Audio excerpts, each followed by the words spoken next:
Pride Daily. Hi there, I'm Kev McGraw, kicking off our third A to Z of LGBTQ+.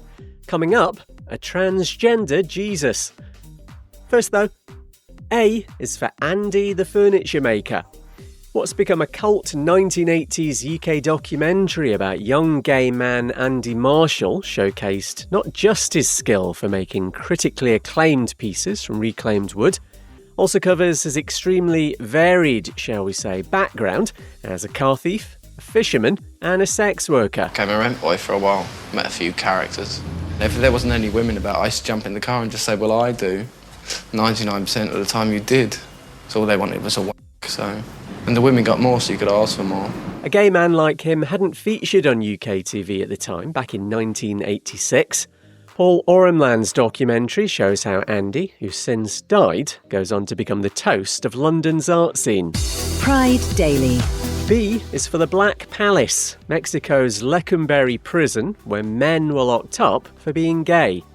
From 1900, they were held in terrible conditions on what was known as Corridor J, that being the first letter of a derogatory term for homosexuals in the country.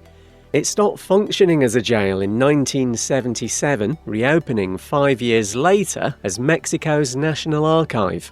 Pride Daily. C is for transgender actor and activist Renata Carvalho. The Brazilian played a trans Jesus in the 2017 play The Gospel According to Jesus, Queen of Heaven. It caused outrage and was repeatedly shut down.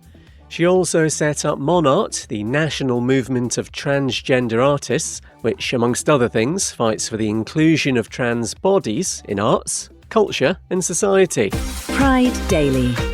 And D is for Michael Dillon, thought to be the first trans man to have gender-affirming surgery.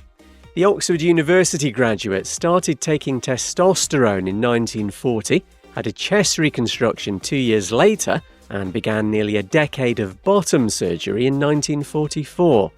After being outed by the British press in 1958, he joined a monastery in India and became a Buddhist monk.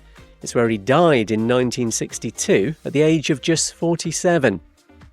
Leave us a review, please, and be nice.